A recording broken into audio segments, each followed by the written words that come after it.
At 42, working 3 part-time jobs while caring for her disabled veteran brother Miguel, Emma Rodriguez had mastered the art of financial survival. But even her carefully managed system of payment plans and borrowed time was crumbling under the weight of mounting medical bills and a property tax notice that might as well have been a death sentence. Before we jump back in, tell us where you're tuning in from, and if this story touches you, make sure you're subscribed, because tomorrow I've saved something extra special for you. Emma stood in the February drizzle outside their family's 150-year-old farmhouse, staring at the red-stamped foreclosure warning that had arrived with the morning mail. The legal document felt heavier than it should have, its bureaucratic language delivering a simple, devastating message: notice of foreclosure proceedings, 60 days to vacate premises. 60 days, 2 months to figure out a miracle or lose the only home Miguel had known since returning from Afghanistan 3 years ago, with injuries that left him wheelchair-bound and fighting battles that went far deeper than the shrapnel scars crossing his legs. The timing couldn't have been worse. Just that morning, her ancient Ford pickup, the 1998 model with 287,000 miles that she'd been nursing along with prayer and duct tape, had finally surrendered in the muddy driveway. The transmission had given up with a grinding shriek that sounded exactly like her financial situation felt. The mechanic's estimate, delivered with the gentle tone reserved for delivering bad news to desperate people, was brutal.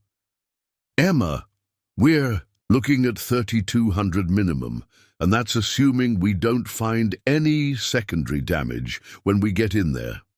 $3,200. It might as well have been $3 million to someone whose checking account currently displayed a balance of $89.47, and whose savings account had been emptied 6 months ago to cover Miguel's emergency surgery deductible."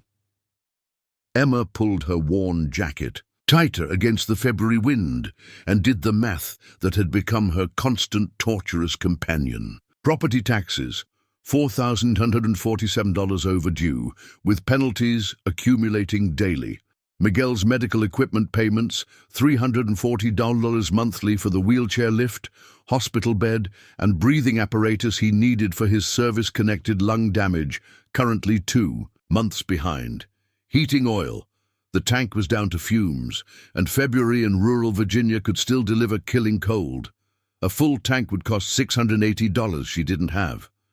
The farmhouse around her told the story of their struggle in peeling paint and patched roof shingles. Built in 1872 by her great-great-grandfather, it had sheltered 4 generations of Rodriguez family members who'd worked this land, raised their children here, and been buried in the small cemetery that sat beneath the old oak trees behind the barn. Her parents had died within 6 months of each other 3 years ago, leaving her the house, 43 acres of beautiful but non-productive land, and debts that seemed to multiply like weeds. She'd tried everything. The home health aide work paid $12 an hour for 25 hours a week, when clients didn't cancel, which happened frequently. Weekend farmers' markets brought in maybe $200 a month, selling vegetables from the kitchen garden and crafts she made in the evenings. Evening bookkeeping for 3 local businesses added another $600 monthly, but required working until midnight most nights after Miguel was settled. Even with 3 jobs, the math never worked.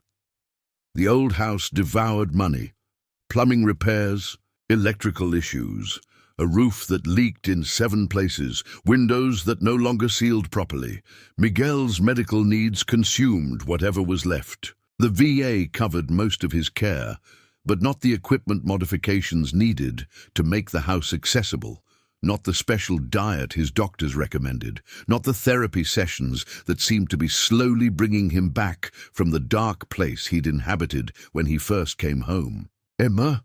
Miguel's voice carried from the kitchen window, concern evident even through the glass. "Everything okay out there?" She turned to see him watching her through the window, his intelligent brown eyes, so much like their father's, taking In her posture, the paper in her hand, the defeated slope of her shoulders. Miguel had always been able to read her, even as kids. 2 years younger, but somehow always the wise one, the steady one, until the war had shaken that steadiness out. Of him, "Just checking the mail," she called back, forcing brightness into her voice. "Be right in." Miguel had been making progress, real progress. The nightmares were less frequent. He'd started helping with her bookkeeping work, his engineering degree, and natural analytical mind-making quick work of problems that took her hours to solve. Last week, he'd even talked about maybe taking online classes, working toward a master's degree that could open up work-from-home opportunities. All of that progress would evaporate if they lost the house. Miguel needed stability, familiar surroundings, the sense of safety that came from being in the place where their grandmother had sung him lullabies and their father had taught him to whittle on the front porch. Moving him to some apartment in town, assuming she could even afford rent anywhere, would be devastating.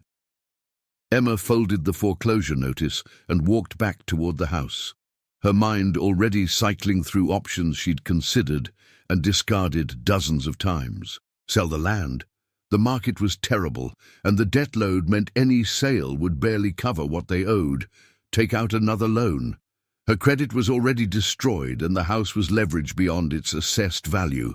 Ask relatives for help? Their extended family was barely getting by themselves. The kitchen welcomed her with its familiar warmth. The heart of the house where 3 generations of Rodriguez women had fed their families, planned their futures, and weathered their storms. The original farmhouse kitchen had been expanded twice, creating a large, comfortable space with windows on 3 sides that looked out over the land their family had worked for more than a century. Miguel sat at the table where she'd left him, working through his physical therapy exercises with the determination that had carried him through 2 combat tours. Elastic bands stretched between his hands and a door handle, building back the strength that months of hospitals and surgeries had stolen. His wheelchair was positioned precisely to give him the best light for reading. He'd been working his way through their father's collection of history books, anything to keep his mind occupied during the long hours of recovery. "The truck?" he asked without looking up from his exercises. "Dead. Transmission." Miguel's hands stilled. He understood money as well as she did, had seen her checking account balance often enough when helping with the bookkeeping. "How much?" "More than we have." They sat in comfortable silence, the kind that came from shared worry and deep understanding. Miguel had been trying to contribute financially, selling some of his military gear online, doing small programming jobs when he felt up to it, but his income was sporadic, limited by his physical condition and the psychological weight he still carried. Emma's phone buzzed against the wooden table, the sound startling in the quiet kitchen. She glanced at the screen. Text message from Janet Walsh at the Millbrook County Historical Society. Janet had thrown occasional work her way before, estate inventories, document organization, small projects that paid in cash and didn't require benefits she couldn't afford anyway. She opened the message. "Emma, urgent project available. County. Needs full inventory of contents at old Witmore farm before demolition permit approved. Abandoned since 1987. Rough conditions, but straightforward work. Needs someone reliable who can complete documentation by end of week. Cash payment $800 if job completed properly and on time. Available?" Emma stared at the message, hardly daring to hope. $800 wouldn't solve everything, but it would buy precious time. She could make a payment toward the property taxes, maybe get the heating oil tank filled, keep the wolves at bay for another month while she figured out something more permanent. She'd done inventory work for Janet before. It was tedious, but not difficult. Photographing items, creating detailed lists, noting condition and potential value for insurance or estate purposes. Usually took place in normal houses with normal problems, but $800 in cash Available immediately was too good to pass up regardless of conditions. Yes, she typed back. When do I start? The response came within minutes. Tomorrow morning, if possible. Fair warning. Place has been empty for 37 years. Family disputes kept it in legal limbo, probably rough conditions, no utilities. But county finally got clear title and needs documentation before they approve demolition for new development. You'd be doing historical preservation work. Witmore family was prominent in area during Civil War era. Civil War era. Emma's interest perked up despite her exhaustion. She'd always loved history, had even started a master's degree in historical preservation before life intervened. The idea of documenting a piece of local Civil War history, even under difficult conditions, appealed to the part of her that hadn't been completely consumed by financial survival. I'll take it. What time? And where? Meet me at the property tomorrow at 8 a.m. It's about 15 miles out, end of Witmore Road off Route 15. Bring flashlights. The power's been off for decades. I'll give you keys and documentation then.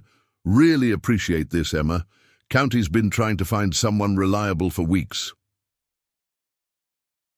Emma showed Miguel the messages, watching his face brighten with something approaching hope. $800, he said quietly. That's the property tax payment. Partial payment, Emma corrected.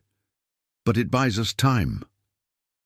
Civil War era house. Miguel noted, his historian's mind engaging despite their circumstances. Witmore, that name's familiar.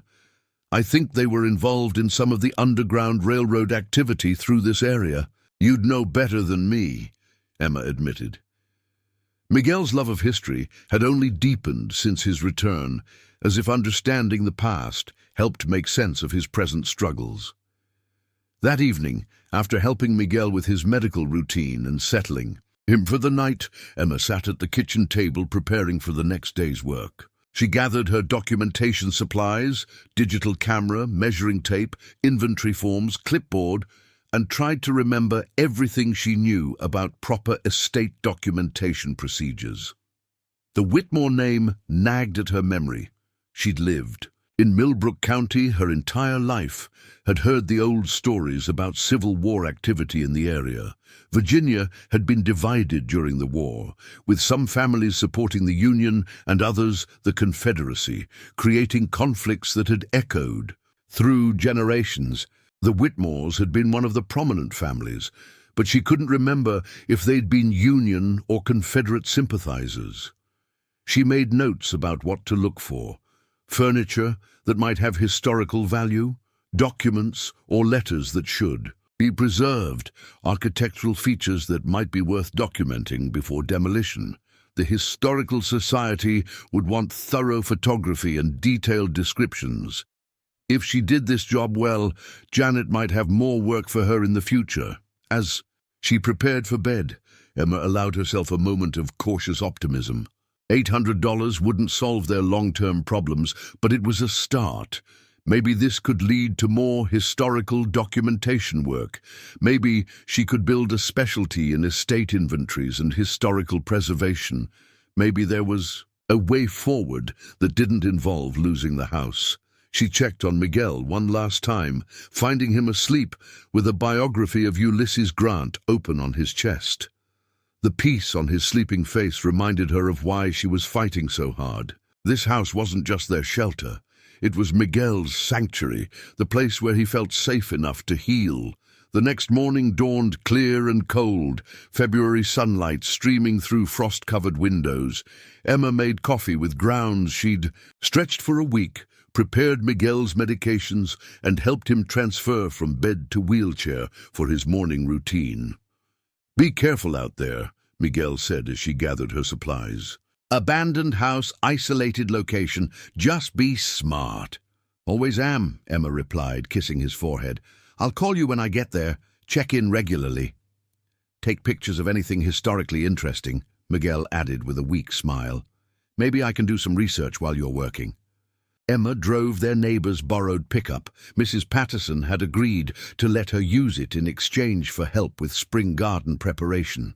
Through the Virginia countryside toward Witmore Road. The landscape was beautiful, even in winter's grip. Rolling hills and patches of forest that had witnessed nearly 4 centuries of American history. She found the turnoff easily enough, but Witmore Road proved to be barely more than a dirt track winding through increasingly dense woods. No mailboxes, no driveways, no signs of human habitation. The road climbed steadily for nearly 3 miles before opening into a cleared area where Janet Walsh's car was already parked. The Witmore farmhouse stood in the center of what had once been a working farm, now reclaimed by nature. Built in the 1850s style common to prosperous Virginia farmers, it was larger than Emma had expected. 2.5 stories of weathered, clapboard siding with a wraparound porch and multiple chimneys. Despite decades of abandonment, the structure appeared remarkably sound. Janet emerged from her car as Emma parked, carrying a folder of documents and a ring of old-fashioned keys. "Thanks for taking this on," Janet said, her relief evident. "We've had 3 other people start this job and quit within a day. Something about the atmosphere, they said, though I think it was probably just the isolation and lack of modern conveniences." She handed Emma the keys and paperwork. "The county needs a complete inventory. Every room, every piece of furniture, any documents or items of potential historical value. Take photos of everything, note condition and approximate age where possible. The development company is pushing for fast demolition approval, but we want to make sure we're not losing something significant." "What can you tell me about the family?" Emma asked, studying the house. The Witmores were prominent in the area. From the 1840s through the early 1900s, made their money in agriculture and some light manufacturing. The last family member to live here was old Jeremiah Witmore, who died in 1987. He was a recluse, never married, let the place fall apart around him. Been tied up in probate and family disputes ever since. Janet gestured toward the house. "There are some interesting family stories. Possible underground railroad connections, some suggestion they were involved in intelligence activities during the Civil War. Probably just local legends, but worth documenting if you find anything. Any safety concerns I should know about? Structure seems sound, but no utilities, obviously. Watch for weak floorboards, and there might be wildlife that's moved in. Cell service is spotty out here, but you should be able to get a signal if you need help." After Janet left, Emma stood alone in the February silence, studying the house that would be her workplace. It looked like something from a historical postcard, the kind of place where important things had happened, where families had lived and loved and struggled through the transformations of American history. She had no idea that within these walls lay a discovery that would expose a conspiracy spanning more than 160 years. She couldn't have imagined that by the end of the week she'd be holding evidence of a covert operation that had influenced major events from the Civil War through the present day.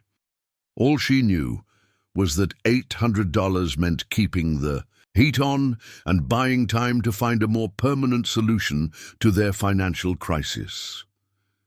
Emma picked up her supplies, walked up the creaking porch steps, and inserted the first key into the front door lock. It turned smoothly, and the door swung open to reveal the interior of a house that had been waiting 37 years to give up its secrets.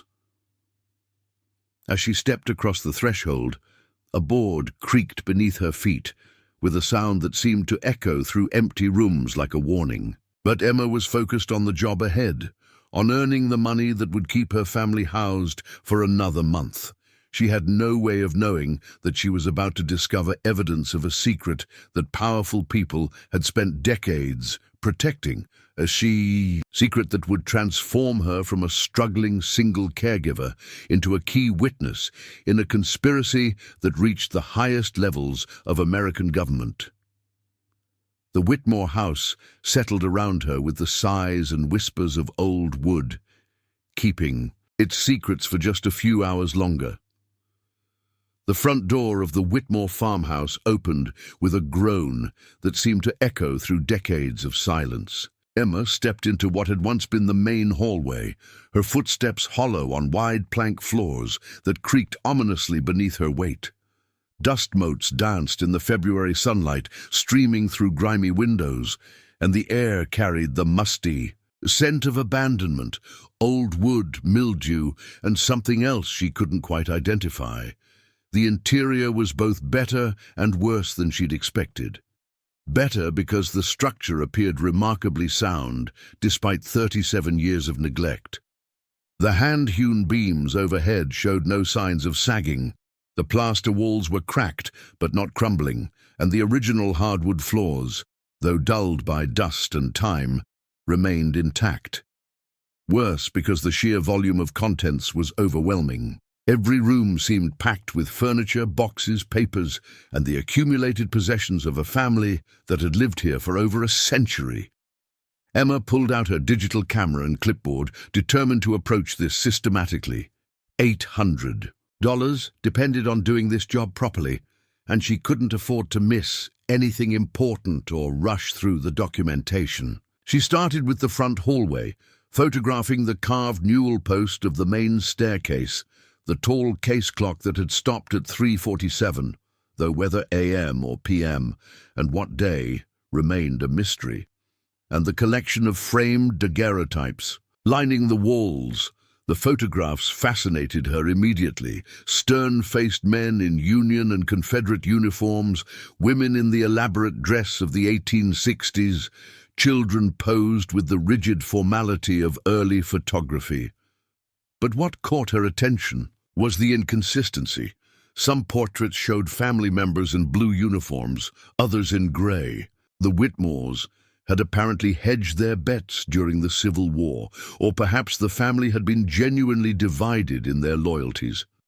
One photograph in particular drew her focus. A young woman in a dark dress, standing beside a uniformed man, whose face had been carefully scratched out. The deliberate defacement suggested family conflict, a relationship or allegiance that had become unacceptable to later generations. Emma photographed it carefully, making notes about the apparent destruction. The front parlour revealed typical Victorian excess: horsehair sofas, marble-topped tables, and enough decorative objects to stock a small museum. But again, Emma noticed oddities. A writing desk positioned to provide a clear view of the front road, a bookshelf that seemed to hold an unusually large number of volumes on military strategy and geography, maps of Virginia and surrounding states, some marked with notations in faded ink. She was photographing a particularly interesting map when her phone rang, startling her in the profound silence. Miguel's number appeared on the screen. "How's it going?" His voice carried concern, though he was trying to sound casual. "Fascinating, actually. This place is like a museum. The family apparently had connections to both sides during the Civil War." Both sides? That's unusual. Most families had to pick a side eventually. "I'm finding photographs of family members in both Union and Confederate uniforms. And Miguel, there are maps everywhere. Not just decorative ones, working maps with markings and notations. Military maps." Emma examined the map she'd been photographing more closely.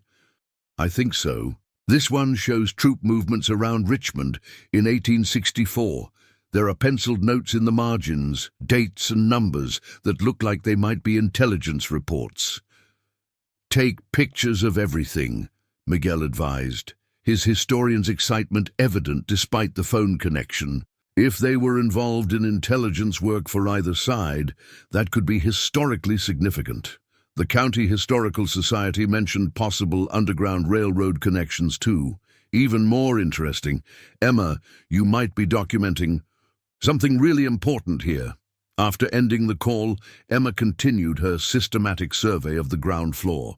The dining room held a table that could seat 12, set with china that bore the Witmore family crest, but the sideboard displayed An odd mixture of serving pieces, some clearly northern in manufacture, others with distinctly southern styling. Even the family's possessions seemed to reflect divided loyalties.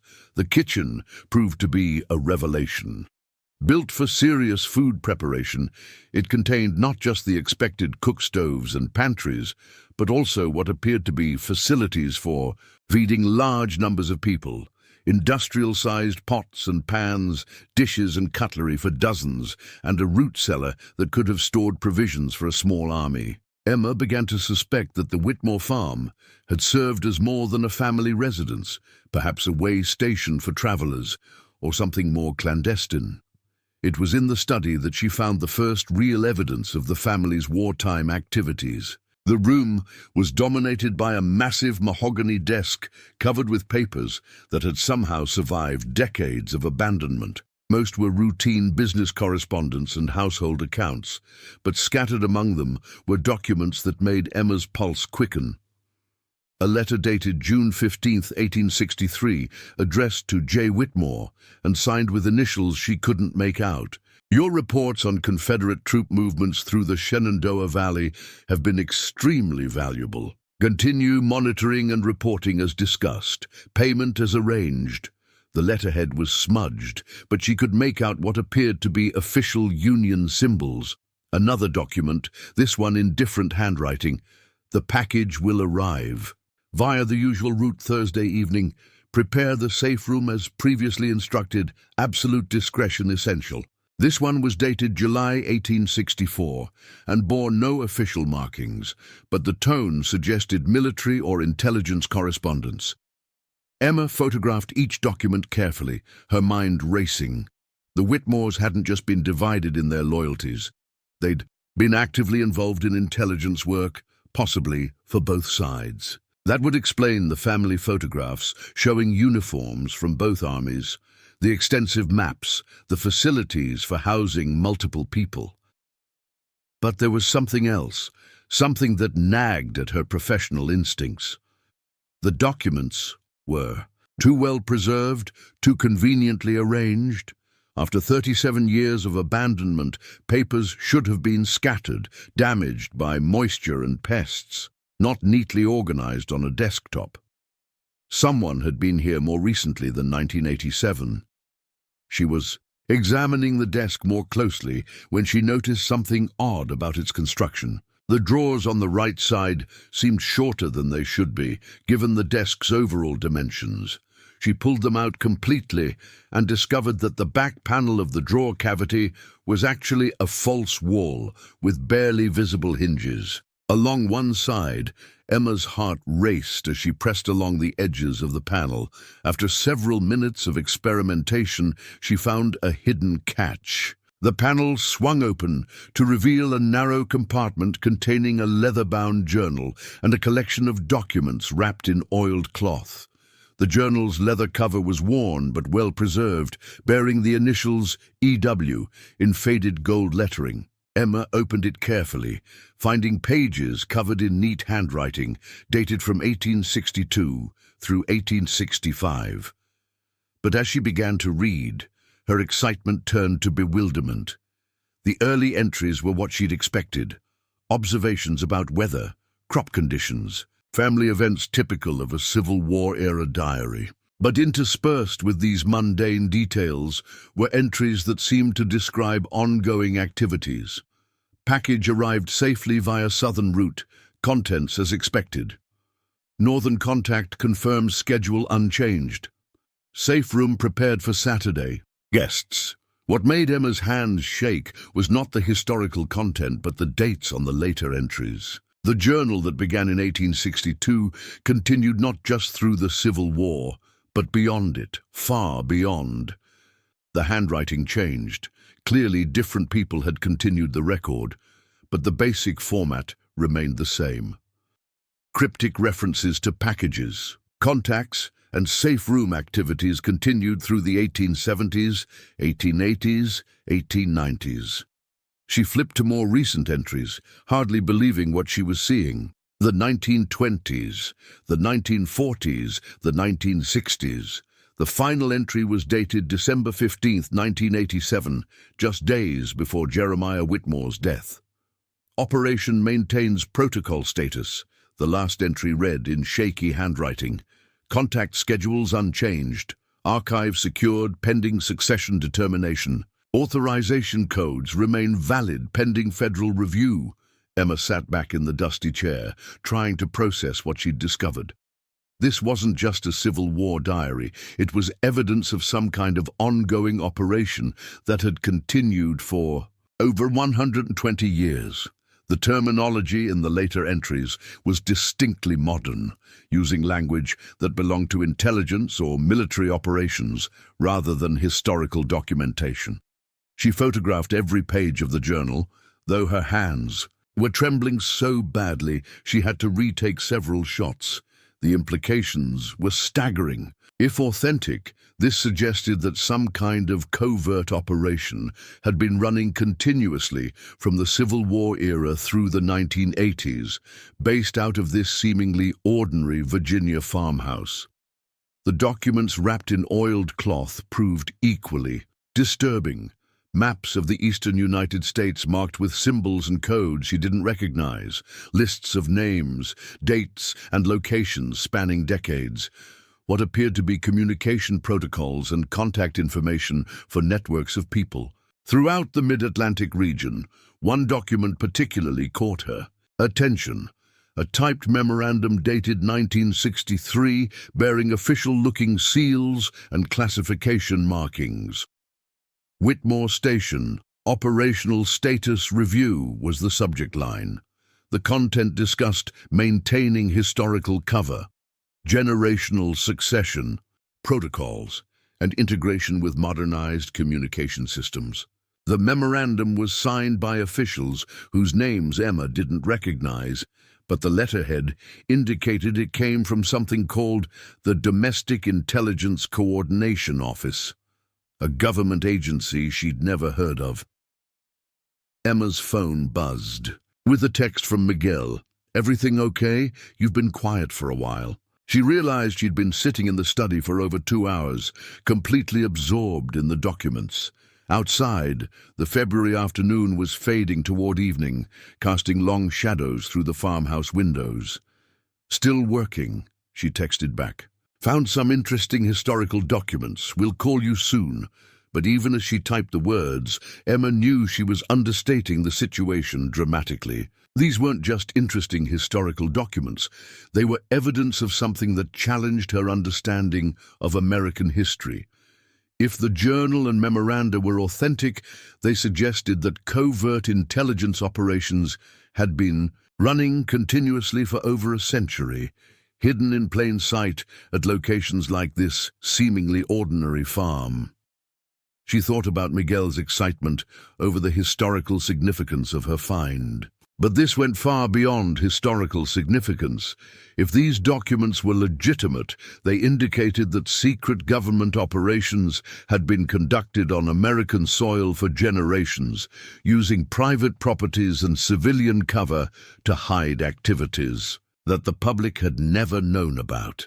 Emma carefully repacked the documents in their oiled cloth wrapping and returned them to the hidden compartment. Her professional instincts told her to document everything thoroughly, but her survival instincts were beginning to sound warning bells.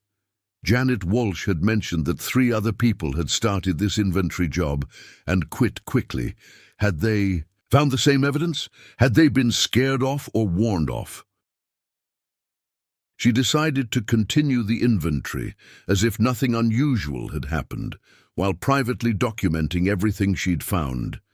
$800 still meant the difference between keeping the heat on and not, but she was beginning to suspect that this job involved much more than simple estate documentation. The second floor of the farmhouse revealed more conventional contents: bedrooms furnished with period pieces, a sewing room, a library filled with books on history, politics, and military strategy. But Emma now viewed everything with heightened suspicion. Was the library's emphasis on military and political topics coincidental, or had it been assembled to support the activities described in the journal? One bedroom appeared to have been Jeremiah Witmore's, judging by the more recent personal items, and the hospital bed that suggested his final illness. But even here, Emma found oddities: a shortwave radio built into what appeared to be an antique cabinet, maps of the local area marked with symbols that matched those in the hidden documents, a telephone with extra lines and switching equipment that seemed far too sophisticated for a rural farmhouse in the 1980s.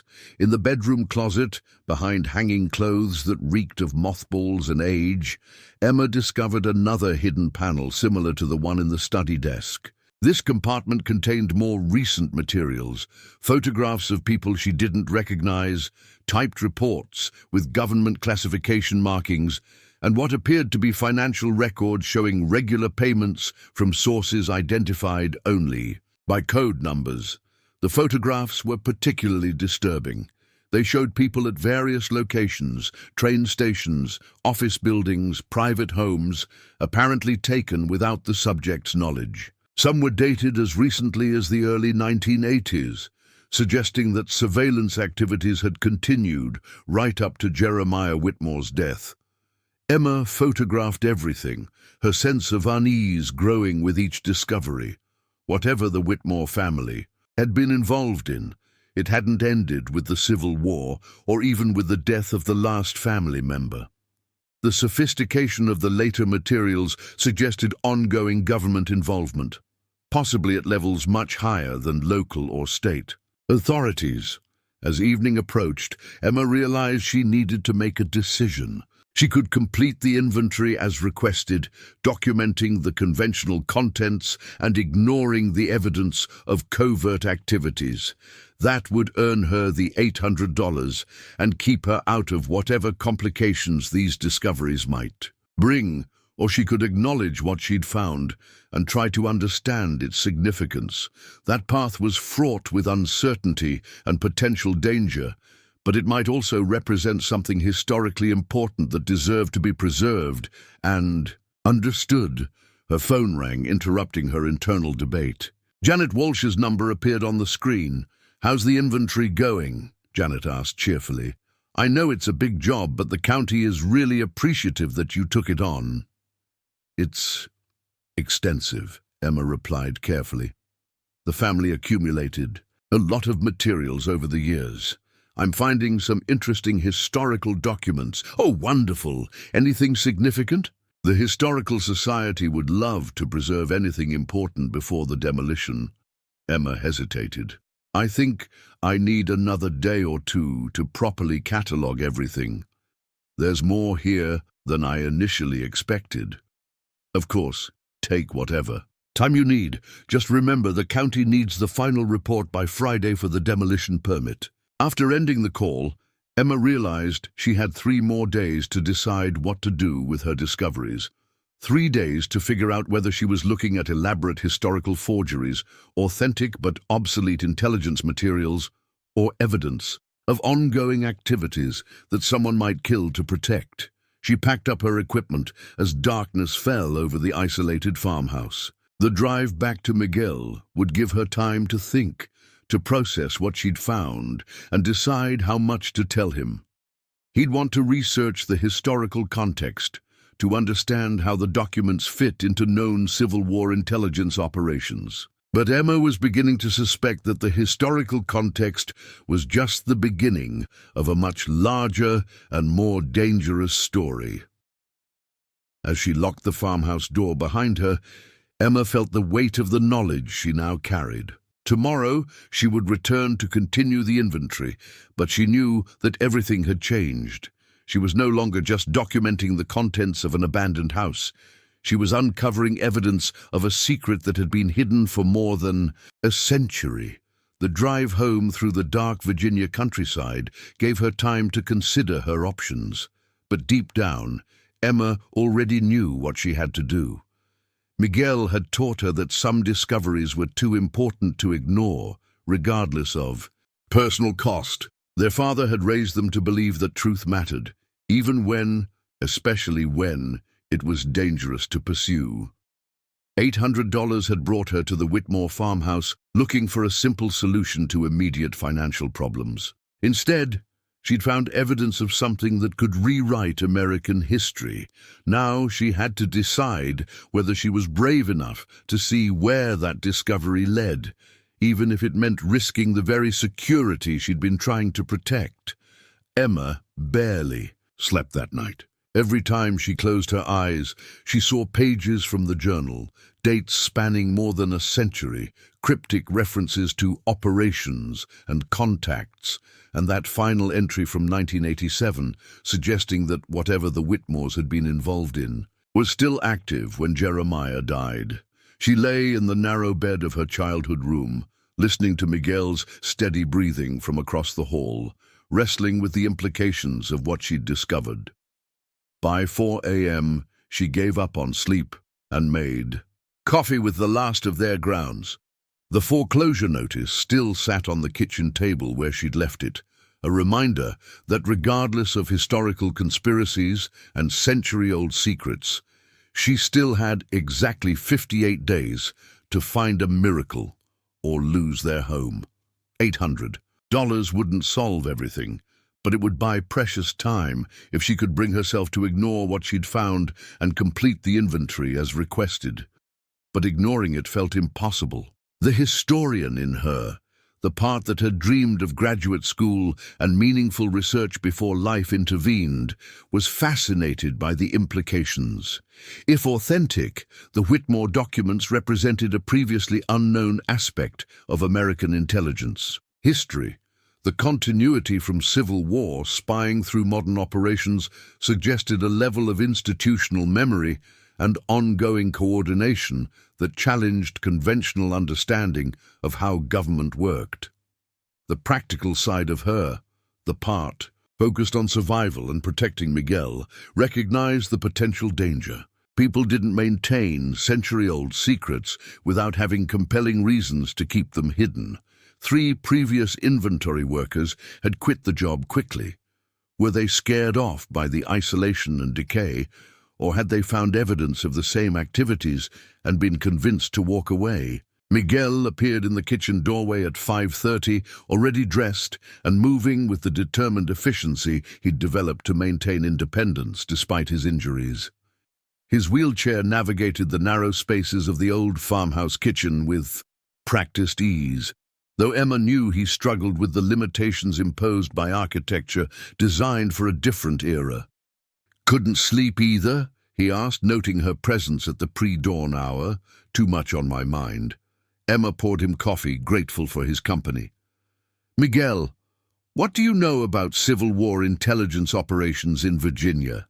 His eyes sharpened with interest. "Quite a bit, actually. Virginia was a major theater, with both sides running extensive spy networks. Why? What did you find yesterday?" Emma had debated how much to tell him. Miguel's analytical mind would be invaluable in understanding the historical context, but she didn't want to burden him with potentially dangerous knowledge. On the other hand, he deserved to know what she'd stumbled into, especially if it might affect their safety. "I found a journal," she began carefully. "It starts during the Civil War, but Miguel, it doesn't stop there. The entries continue through the 1980s. Miguel set down his coffee cup, his expression shifting from casual interest to focused attention. "Continue how? Same handwriting? Different people, but the same basic format. Cryptic references to operations. Contacts, safe houses. The language evolves over time, but the underlying activities seem consistent." "That's—" Miguel paused, his engineer's mind processing the implications. "That's either an elaborate hoax or evidence of something extraordinary. May I see the photos you took?" Emma retrieved her camera and showed him the images from the previous day. Miguel studied each photograph with the intensity he'd once applied to analyzing enemy positions and equipment vulnerabilities. His military experience had taught him to read between the lines, to identify patterns that others might miss. "These maps," he said, pointing to images of the Civil War-era documents, The notation style is consistent with Union intelligence. Protocols from that period. I wrote a paper on Civil War cryptography during my undergraduate work. But Emma, look at this. He indicated a document from the 1940s. The terminology here suggests OSS involvement. Office of Strategic Services. Precursor to the CIA? OSS? World War II intelligence. If this is authentic, it suggests that whatever network the Witmores were part of during the Civil War was integrated into federal intelligence operations during the Second World War. Miguel's excitement was evident, despite his attempt to remain analytical. This could be documentation of a domestic intelligence capability that's been completely hidden from historical record. Emma showed him the 1963 memorandum about operational status review and generational succession protocols. Miguel studied it for long minutes, occasionally zooming in on specific details. Emma, this letterhead. I've seen similar formatting in declassified documents from the Kennedy era. The classification markings are consistent with genuine federal intelligence materials. He looked up at her, his expression grave. If this is real, you've found evidence of a domestic intelligence operation that's been running continuously for over a century. That's what I was afraid of. The question is whether it's still running. That last entry from 1987 mentioned authorization codes remain valid pending federal review. That suggests the operation was placed on hold when Jeremiah died, not terminated. Emma felt a chill that had nothing to do with the February morning. Meaning someone might be expecting to reactivate it? Possibly. Or meaning that someone has been monitoring the property, waiting to see who would discover the evidence.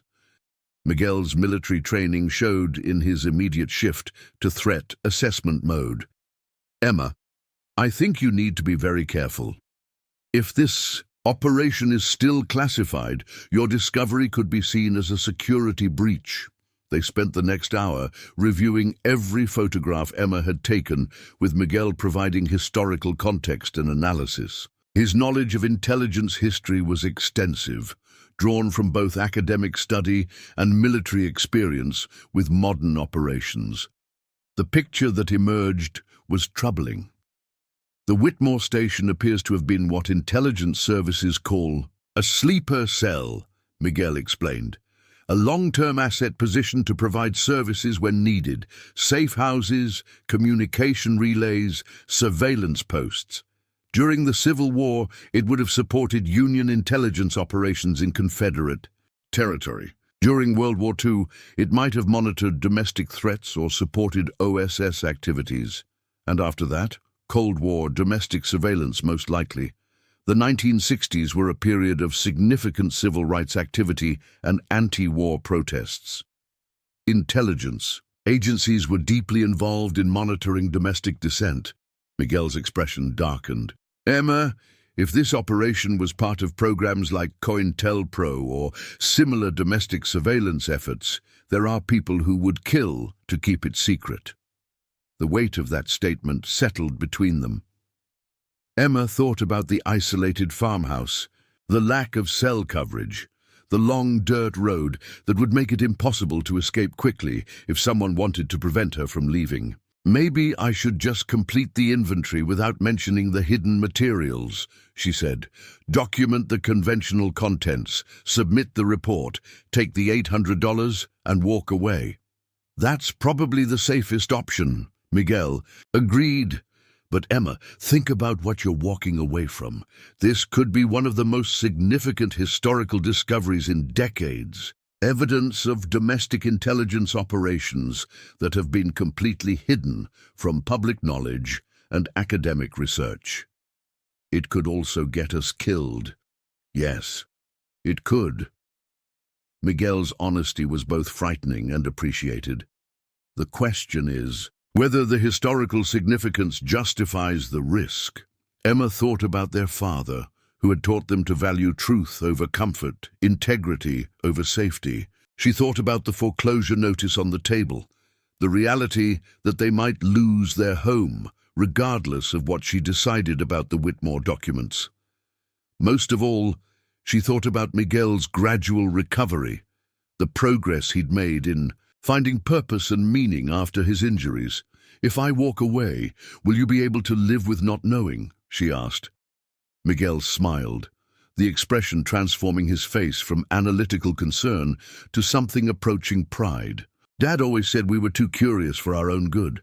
I think he'd understand if we decided the truth was worth pursuing, even if it's dangerous." "Then I'm going back today. But Miguel, I want you to stay here. If something happens to me, absolutely not." His tone brooked no argument. "If you're walking into potential danger, you don't do it alone.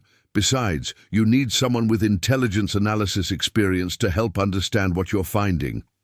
Emma wanted to argue, but she recognized the stubborn determination that had carried Miguel through combat tours and months of recovery. He wouldn't be deterred, and honestly, she was grateful for his expertise and support. They spent the morning preparing for what might be a dangerous return to the Witmore farmhouse.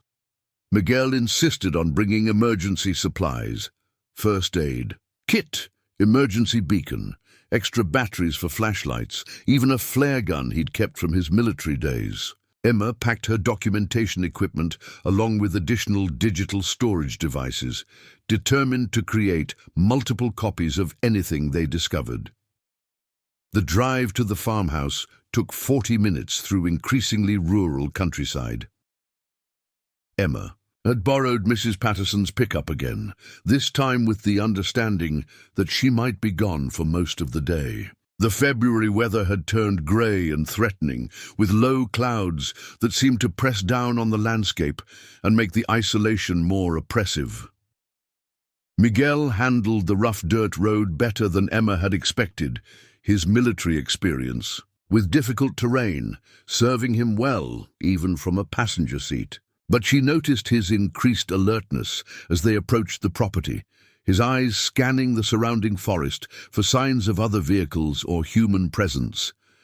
"No tire tracks except yours from yesterday," he observed, as they parked beside the farmhouse.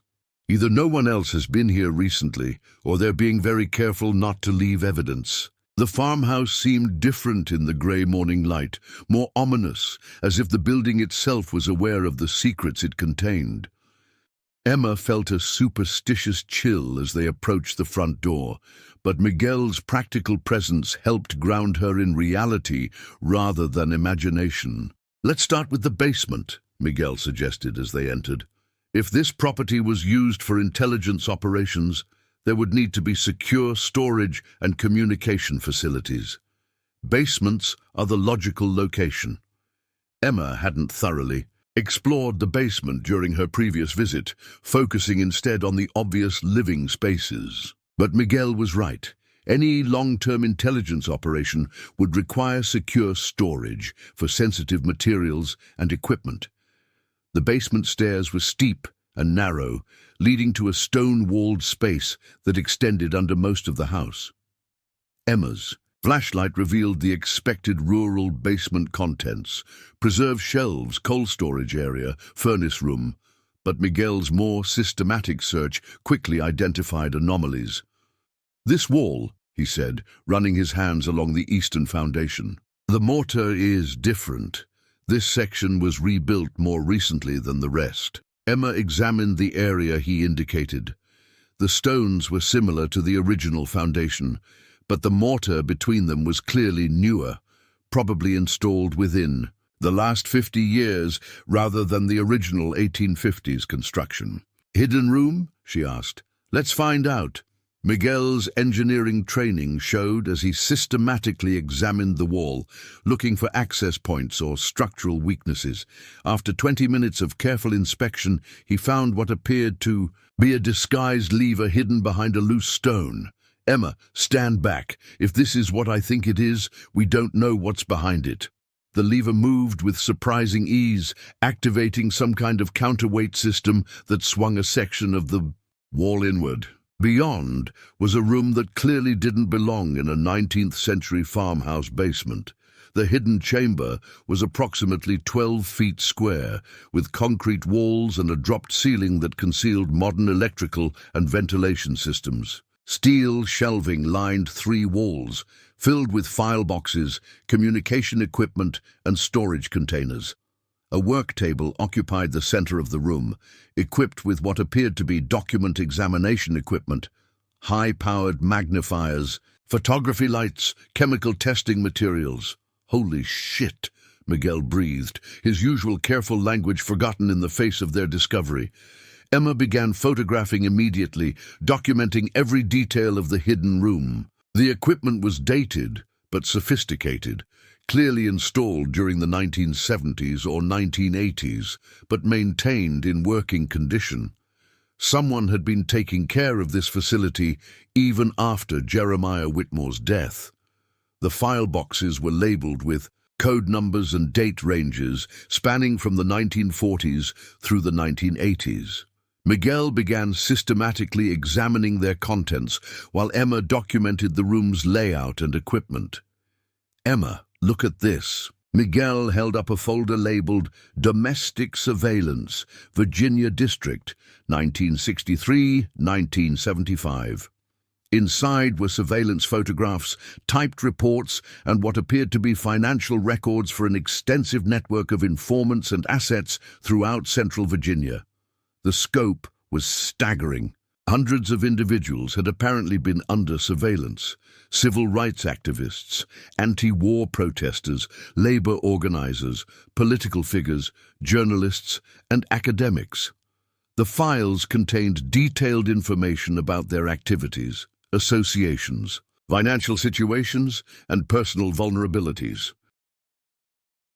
"This is COINTELPRO-level domestic surveillance," Miguel said grimly. "But it's not FBI or CIA format. This appears to be a parallel operation, possibly conducted without the knowledge of mainstream intelligence agencies."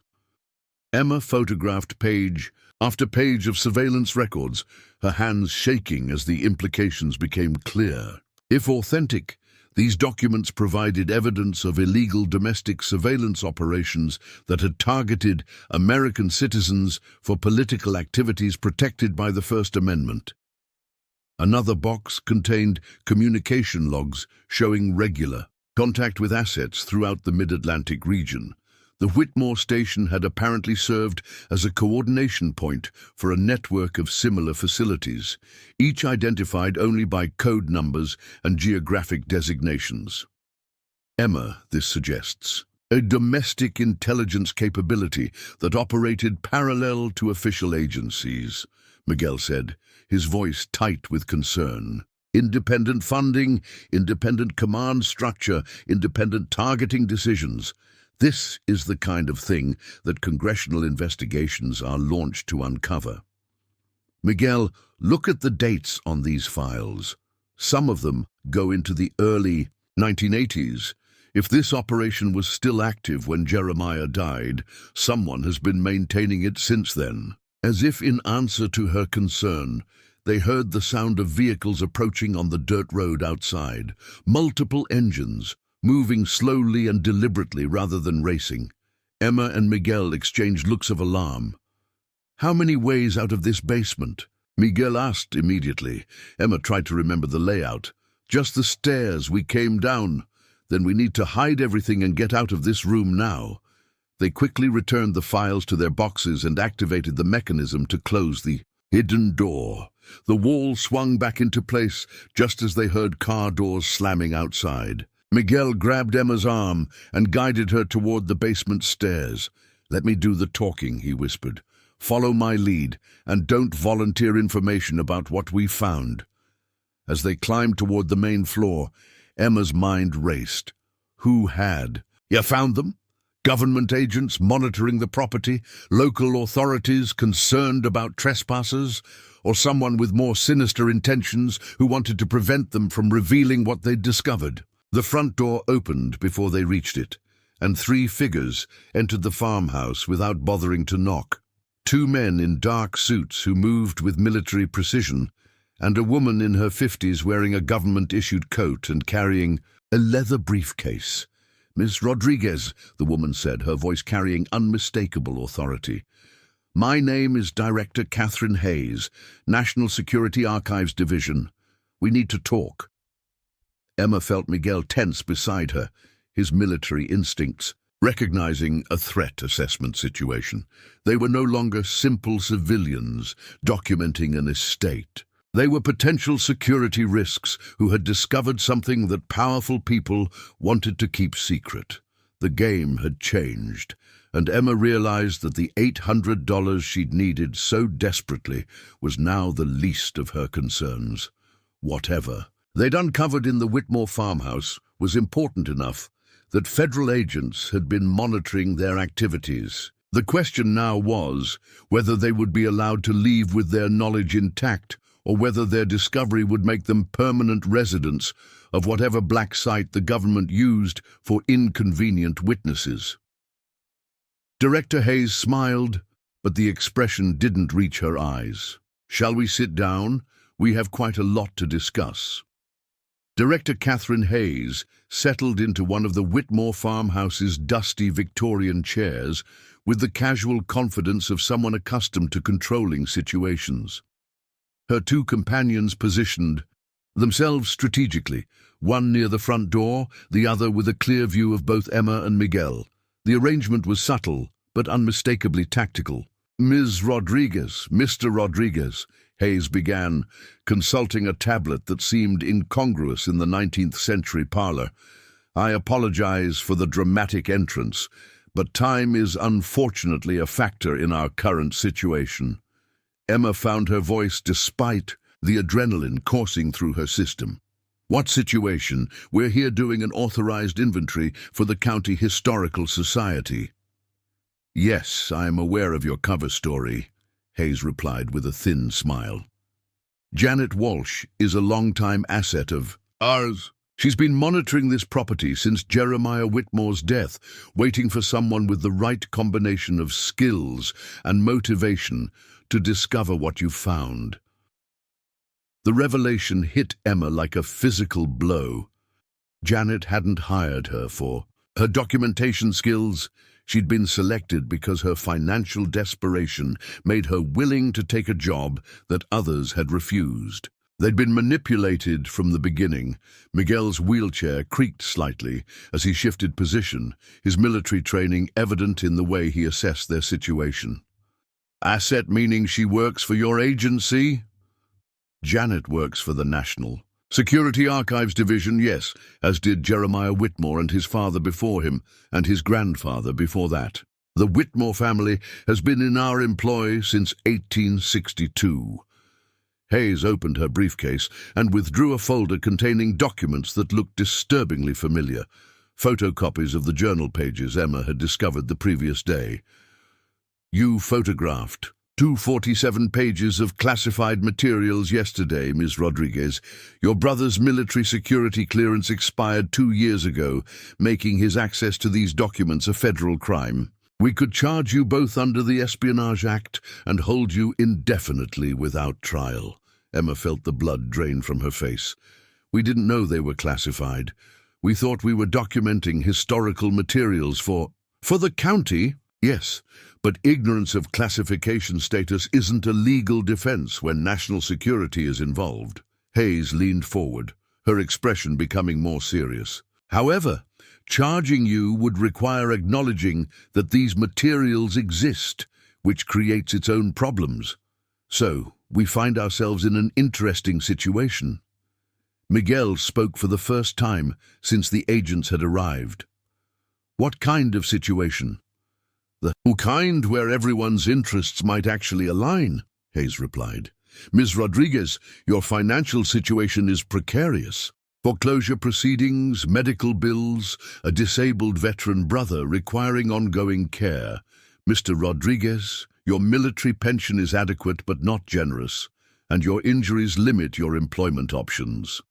The casual recitation of their personal struggles was both humiliating and terrifying. These people had been watching them, studying them, preparing for this moment. "We're offering you an opportunity," Hayes continued. A chance to complete the work that Jeremiah Witmore was doing when he died, to help us understand the full scope of what's been discovered here, and to ensure that sensitive materials are properly secured. What kind of work? Emma asked suspiciously. Hayes gestured toward the hidden basement chamber. You've seen the surveillance files, the communication, logs, the evidence of domestic operations spanning more than a century. What you haven't seen is the current operational status of the network these materials describe. She handed Emma a different folder, this one containing documents dated within the last 5 years. Emma's hand shook as she opened it, revealing surveillance reports on congressional representatives, federal judges, journalists and activists. The same type of domestic surveillance she'd found in the historical files, but updated with modern technology and current targets. The Witmore network never ended, Hayes explained. It evolved, adapted, modernized. What began as civil war, intelligence operations became a parallel domestic surveillance capability that operates independently of traditional intelligence agencies. Miguel's voice was tight with controlled anger. You're describing an illegal domestic surveillance program. We're describing a national security asset that has provided invaluable intelligence for over 160 years, Hayes corrected.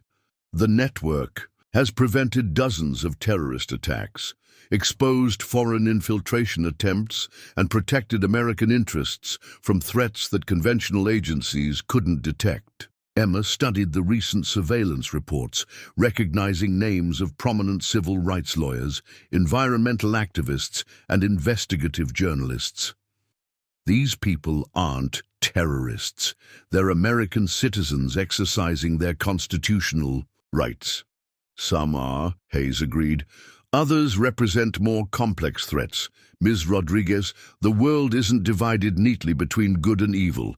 Sometimes protecting democracy requires monitoring those who would use democratic freedoms to undermine democratic institutions. The philosophical argument felt surreal in the dusty Victorian parlor, surrounded by the accumulated possessions of a family that had spent generations serving a secret government program.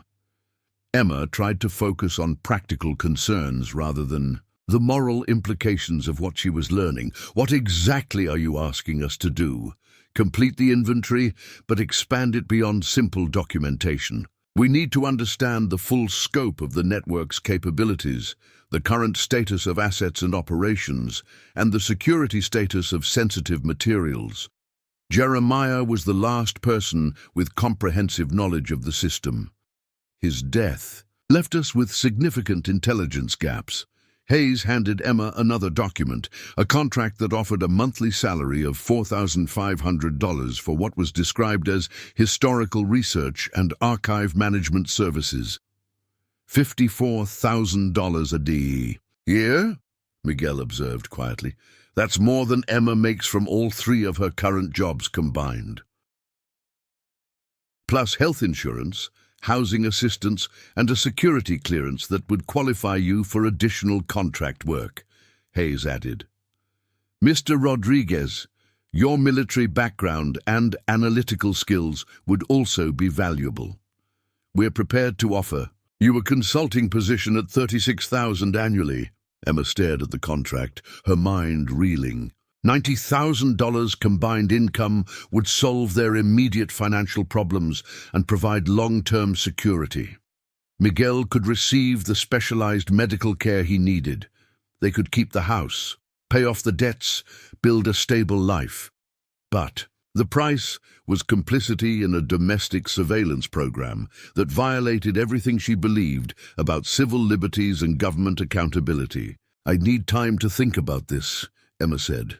Unfortunately, time is a luxury we don't have, Hayes replied. The demolition permit for this property has been expedited. The Witmore farmhouse is scheduled for destruction next Monday, 5 days. From now, if we don't secure the materials and transfer operations to a new location, we lose a strategic asset that has served American interests for over a century and a half. Destruction? But Janet said the county needed documentation before approving demolition permits. The county believes they need documentation. In reality, we need to ensure that all sensitive materials are removed before the property is developed. The new owners, a subsidiary of a Chinese investment firm, cannot be allowed to discover what's hidden here. The urgency was clearly calculated to pressure them into a quick decision. But Emma couldn't ignore the implications. If foreign interests gained access to the surveillance network's materials, the consequences could be severe. Miguel asked the question Emma was thinking. What happens if we refuse? Hayes's expression hardened slightly. Refusal creates complications. You've been exposed to classified materials. You have knowledge of ongoing operations. Simply walking away isn't really an option. The threat was implicit but unmistakable. Emma felt trapped between an impossible choice: cooperate with an illegal surveillance program or face federal prosecution for accidentally discovering it. Can we see more of the materials before deciding? Miguel asked. If we're going to make this kind of commitment, we need to understand what we're committing to. Hayes consulted her watch. We have approximately 6 hours before this location becomes insecure. That should be sufficient for a comprehensive briefing. What followed was the most disturbing 6 hours of Emma's life. Hayes and her associates provided a guided tour through 160 years of American domestic surveillance, using the Witmore farmhouse as their classroom and the hidden materials as their curriculum. The original Civil War operation had been simpler: Union intelligence officers monitoring Confederate sympathizers and supporting escaped slaves on the Underground Railroad. But the network had grown and evolved through every subsequent conflict and crisis in American history. During World War I, it had monitored German-American communities for potential sabotage threats.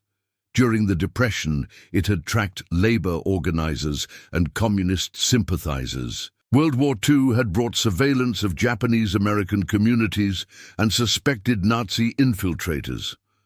The Cold War had seen massive expansion, with the network growing to include assets in every major American city. Civil rights leaders, anti-war, protesters, feminist activists, environmental groups, anyone whose activities might challenge established power structures had been monitored, infiltrated, and when necessary, disrupted. The FBI's COINTELPRO program was shut down in the 1970s after congressional investigations, Hayes explained as they reviewed files from that era.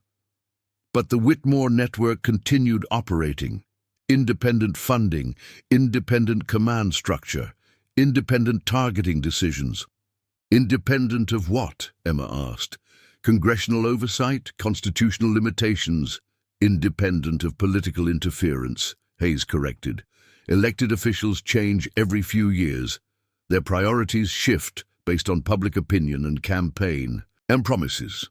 National security requires longer-term thinking. The current operations were sophisticated beyond anything Emma had imagined. Modern surveillance technology, combined with traditional human intelligence networks, created a comprehensive monitoring capability that extended into every aspect of American life. Social media monitoring identified potential threats based on political statements and associations. Financial surveillance tracked unusual transactions and funding sources. Communication intercepts provided real-time intelligence on activist planning and organizational activities. The network prevented the 2013 Boston Marathon bombing, Hayes claimed, showing them surveillance files on the Tsarnaev brothers. We identified them as threats 6 months before the attack, but FBI bureaucracy prevented effective action. So you're saying you could have prevented the bombing but chose not to? Miguel's voice carried the anger of someone who had seen too much. Preventable violence. We're saying we provided warnings that weren't acted upon by official agencies. That's why parallel capabilities are necessary. Emma studied the surveillance reports, trying to reconcile the claims of preventing terrorism with the obvious targeting of legitimate political activists, environmental groups monitoring corporate pollution, civil rights organizations documenting police brutality, journalists investigating government corruption. These people aren't terrorists, she said. They're citizens trying to hold their government accountable. Some are, Hayes agreed. Others use legitimate causes as cover for more dangerous activities. The challenge is identifying which is which before irreversible damage occurs. As the afternoon wore on, Emma began to understand the scope of what they were being asked to join.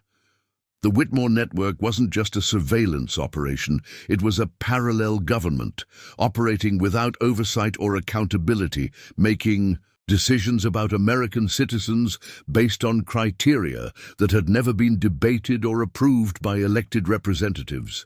The moral implications were staggering, but so were the practical benefits being offered.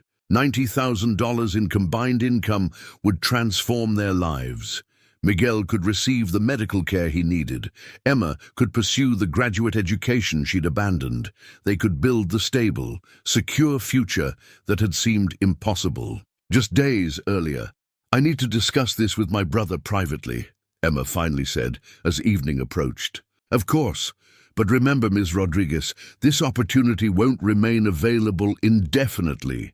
The network requires committed personnel, not reluctant participants."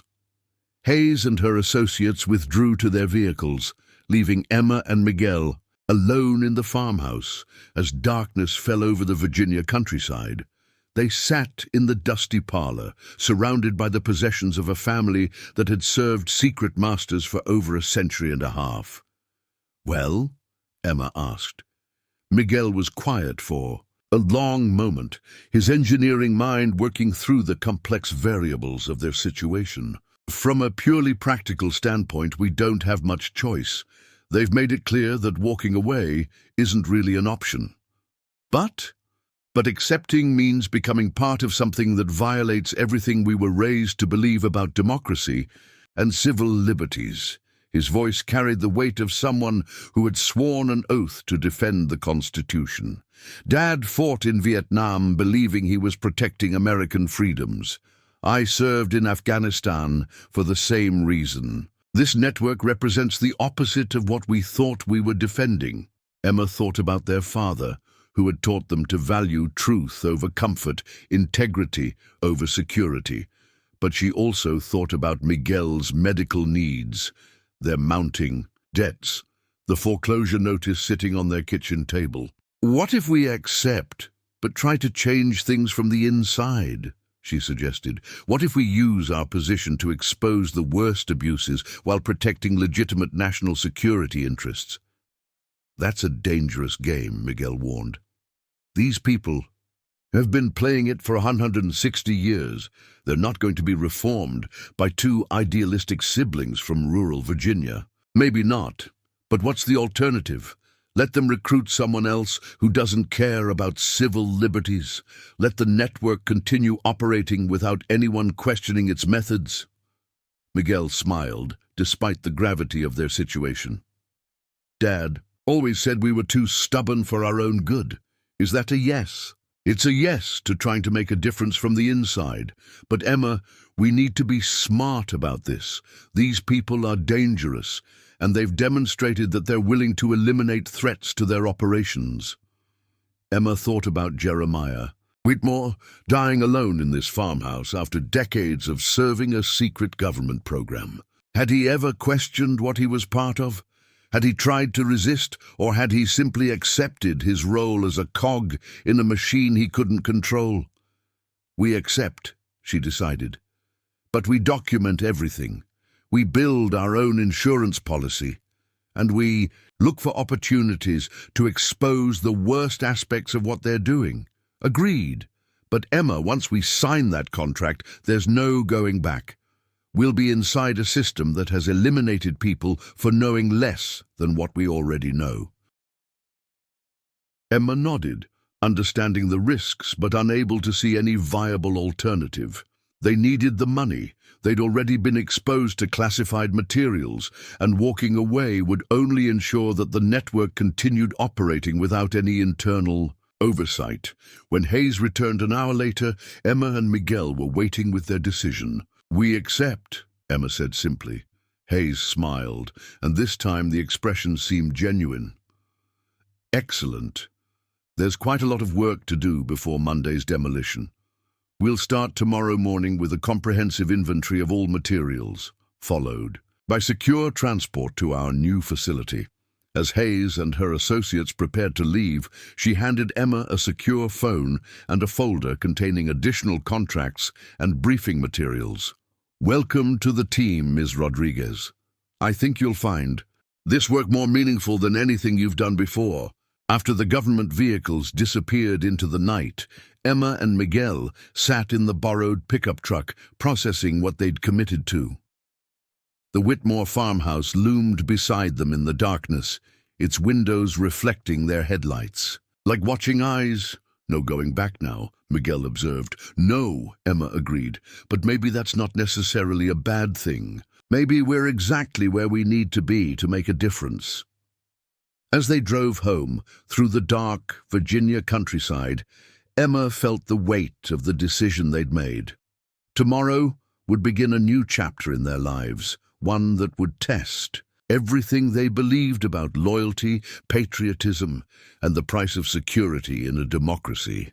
The $800 she'd needed so desperately seemed laughably insignificant now. Instead of solving a temporary financial crisis, she'd stumbled into a permanent transformation that would define the rest of their lives. But perhaps that transformation would allow them to protect the democratic values their father had taught, them to cherish, even if they had to work within a system that seemed to threaten those very values.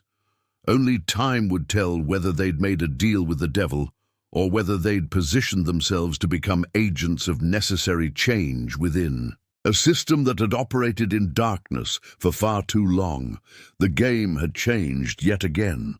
And Emma Rodriguez, who had started the week as a struggling single caregiver, was now a federal contractor with access to some of the most closely guarded secrets in American government. The real test would come in the days ahead, as she learned just how deep the rabbit hole went, and whether she and Miguel had the courage and cunning to survive what they'd discovered. The next 3 months passed in a blur of revelations that challenged everything Emma had believed about American democracy. Working from a nondescript office building in Richmond, she and Miguel were given access to surveillance files, communication intercepts, and operational reports that painted a picture of a shadow government operating parallel to elected institutions.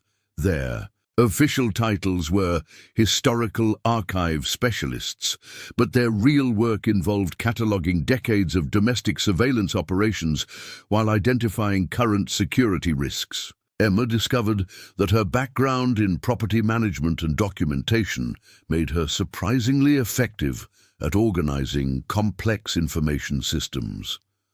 Miguel's military intelligence training proved invaluable in analyzing operational patterns and identifying security vulnerabilities. The financial transformation was immediate and dramatic. Their combined income of $90,000 eliminated the foreclosure threat, covered Miguel's medical expenses, and provided the stability they desperately needed. Emma could finally afford proper nutrition, reliable transportation, and the small necessities that had been luxuries during their years of financial struggle, but the psychological cost was becoming increasingly apparent. Every day brought new evidence of constitutional violations conducted in the name of national security. Environmental activists had their communications monitored and their funding sources investigated. Journalists writing about government corruption found themselves under surveillance. Civil rights lawyers discovered that their client communications were being intercepted. "Look at this," Miguel said one morning in June, showing Emma a surveillance file on a federal judge who had ruled against government surveillance programs.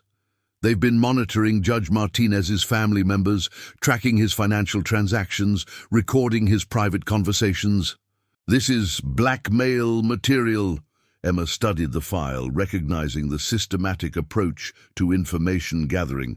It's not just blackmail material, it's insurance. They're making sure that anyone with the power to expose or limit their operations has something to lose. The scope of the network's influence was staggering. Assets included congressional staff members, federal judges, journalists, business leaders, and academic researchers. Anyone with access to information or influence over public policy was either monitored or recruited. Emma and Miguel had developed a careful strategy for documenting the network's activities while maintaining their cover as loyal employees. They created encrypted backups of sensitive files, identified patterns of illegal surveillance, and began building a comprehensive picture of how the shadow government actually operated. We're essentially creating a roadmap for dismantling the entire network, Miguel observed during one of their private strategy sessions. The question is what we do with it. That question became urgent in August, when Emma discovered files indicating that the network was planning to eliminate a Washington Post journalist who had been investigating connections between intelligence agencies and domestic surveillance programs. The journalist, Sandra Chen, no relation despite the shared surname, had apparently gotten too close to exposing operations that threatened the network's security. "They're going to kill her," Emma told Miguel, showing him the operational planning documents she'd found. "Car accident made to look natural. They've done this before, dozens of times." Miguel studied the files with growing horror. "Emma, we can't let this happen. But if we warn her, we expose ourselves. The network will know someone inside is providing information to their targets." Emma thought about Sandra Chen, a journalist she'd never met, but whose life hung in the balance of their decision. She thought about their father, who had taught them that protecting innocent people was worth personal risk. Most of all, she thought about the oath Miguel had taken as a soldier to defend the Constitution against all enemies, foreign and domestic. "We have to warn her," Emma decided, "but we have to be smart about it." They crafted an anonymous message, providing Sandra Chen with specific details about the planned assassination, along with enough additional information to prove the warning's authenticity. The message was delivered through multiple intermediaries, making it impossible to trace back to Emma or Miguel. Sandra Chen disappeared 2 days later, not dead, but relocated with her family to an undisclosed location. Her newspaper published a story about receiving credible threats related to her investigation, but the assassination plot was thwarted. Within a week, Director Hayes called Emma and Miguel into her office. "We have a security breach," Hayes announced without preamble. "Someone with access to operational files has been providing information to targets of legitimate surveillance operations." Emma maintained her composure despite her racing pulse. What kind of information? Operational details that could only have come from classified files, details that endangered active operations and compromised network security. Hayes's eyes moved between Emma and Miguel with calculating intensity. "We're conducting a comprehensive security review of all personnel with access to sensitive materials." The security review involved polygraph examinations, financial audits, and detailed questioning about their activities and associations. Emma and Miguel had prepared for this possibility, developing cover stories and explanations for any suspicious activities. But the real test came when Hayes confronted them with evidence they hadn't expected. "We've been monitoring your communications since you joined the program," Hayes revealed during Emma's polygraph session. "Standard security protocol for new personnel. We know about your encrypted files, your pattern recognition analysis, and your research into network operations that fall outside your assigned responsibilities." Emma felt the trap closing around her. "I've been thorough in my documentation work. That's what you hired me to do. You've been conducting unauthorized analysis of operational methods and legal frameworks. You've been researching congressional oversight mechanisms and whistleblower protection statutes. That suggests activities inconsistent with your assigned role." The interrogation continued for hours, with Hayes probing for admissions while Emma maintained her cover story. But she could see that their time was running out.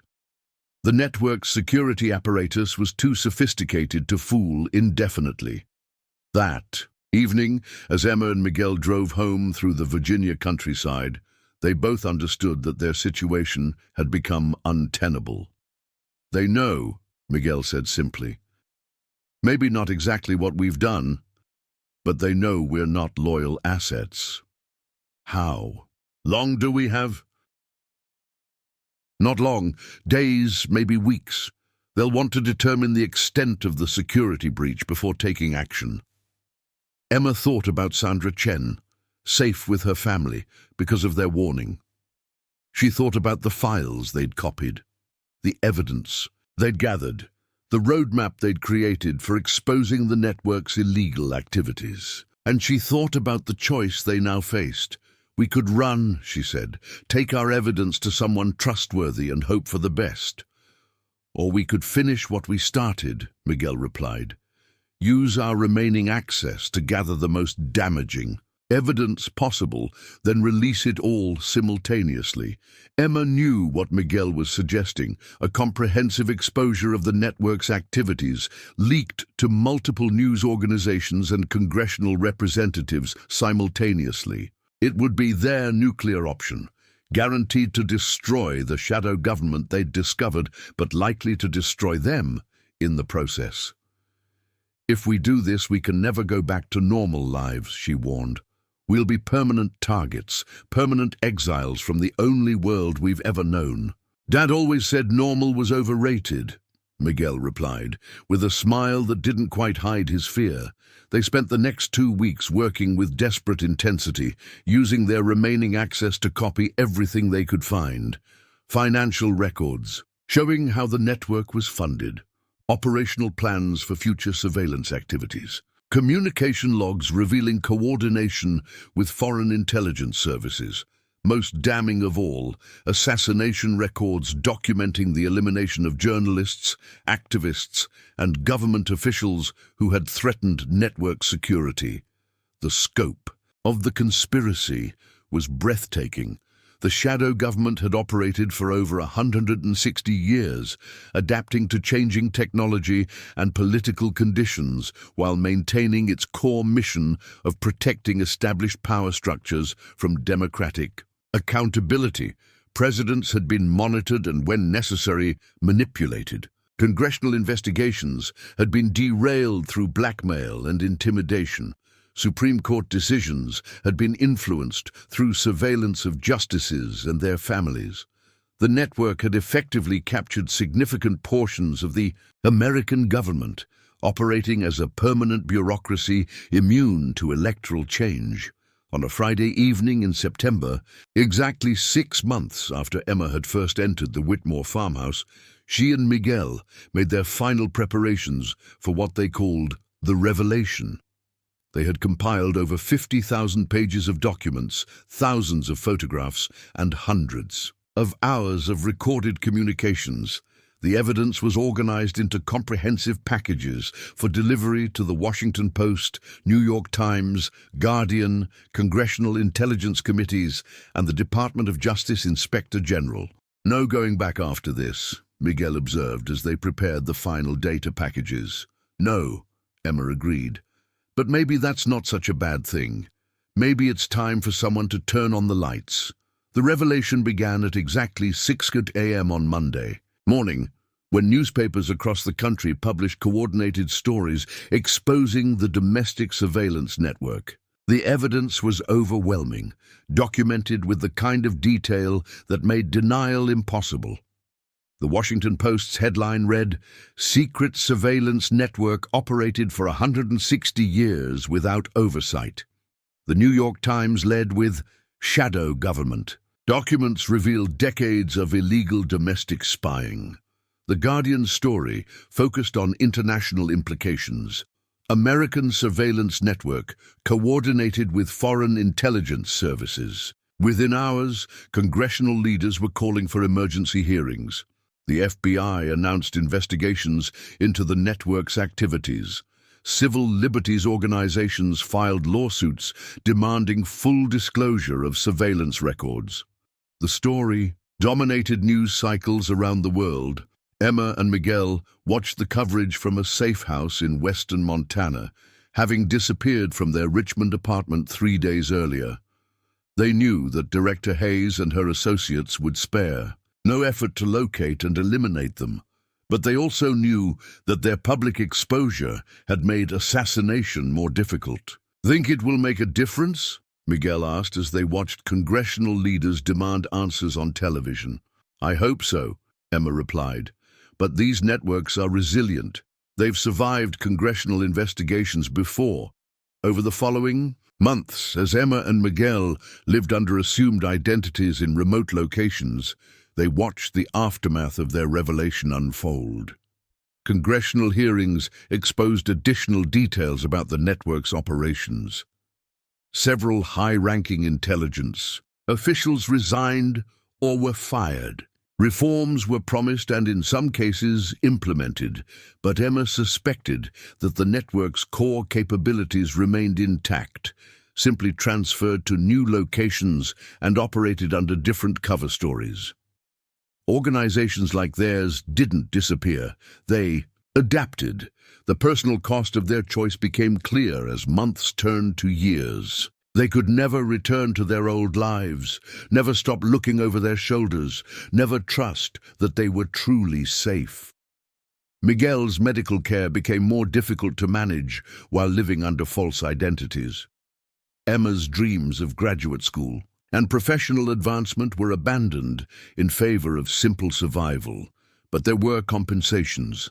Letters arrived regularly at anonymous mail drops, messages from journalists, activists, and ordinary citizens whose lives had been improved by the network's exposure. Surveillance programs were scaled back. Oversight mechanisms were strengthened. The shadow government's power was diminished, if not eliminated. 3 years after the revelation, Emma received a message that changed everything. Sandra Chen, the journalist whose life they had saved, had been investigating the network's current status and wanted to arrange a secure meeting. They met in a diner in small-town Nebraska, far from any major population center. Sandra had aged visibly since her disappearance, but her determination remained intact. "I wanted to thank you," Sandra said simply, "and to let you know that your sacrifice hasn't been in vain. The network is smaller now, more cautious. They've had to abandon many of their most aggressive operations. But they're still operating," Emma observed. "Yes, but they're no longer invisible. Journalists know to look for them. Congressional oversight committees have better tools for detection. Civil liberties organizations monitor their activities more effectively." Sandra handed Emma a folder containing news clippings and research reports. "The surveillance state hasn't disappeared, but it's been forced into the light. That's what democracy requires. Not perfection, but transparency." Emma thought about their father, who had taught them that democracy was an ongoing process requiring constant vigilance from its citizens. Their revelation hadn't created a perfect government, but it had strengthened the mechanisms that allowed citizens to hold their government accountable. "Was it worth it?" Miguel asked Sandra. "The cost we've all paid?" Sandra considered the question carefully. "I think about that every day. I can never go back to my old life. My children grew up without knowing their extended family. We've lived under constant threat for 3 years." She paused, looking out the diner window at the vast Nebraska landscape. "But I also think about all the people who are safer because the network's power was exposed. The activists who aren't being surveilled, The journalists who can investigate without fearing assassination, the judges who can make decisions without being blackmailed. Emma nodded, understanding. Their choice hadn't been between safety and danger, but between complicity and resistance. They had chosen to resist, and that choice had consequences both terrible and necessary. 5 years after the revelation, Emma and Miguel had established new lives in a small Oregon town using identities crafted by former intelligence officers who had chosen to help rather than hunt whistleblowers. Emma worked as a librarian, finding satisfaction in organizing information for public access rather than government control. Miguel taught part-time at the local community college, sharing his knowledge of history and analysis with students who reminded him why education mattered. They were different people than they had been before entering the Witmore farmhouse. The financial struggles that had once defined their lives seemed almost trivial compared to the knowledge they now carried. They understood how power really worked in America, how democracy was constantly threatened by those who claimed to protect it, but they also understood the resilience of democratic institutions when citizens chose to defend them. Their revelation had proven that even the most sophisticated surveillance apparatus could be exposed and constrained by people willing to risk everything for transparency. On quiet evenings, Emma sometimes thought about the $800 she had needed so desperately that February morning. The money that had seemed so important had been forgotten within days of discovering the journal. Instead of solving a temporary financial crisis, their accidental discovery had transformed them into permanent guardians of democratic values. The Witmore farmhouse had been demolished as scheduled, its secrets extracted, and its physical form erased, but the truth it had contained continued to resonate through American political discourse. Congressional oversight of intelligence agencies was stronger. Journalists were more aware of surveillance threats. Citizens were more skeptical of government claims about national security. Emma knew that their work wasn't finished. The shadow government they had exposed represented just one aspect of the ongoing struggle between democratic accountability and authoritarian control.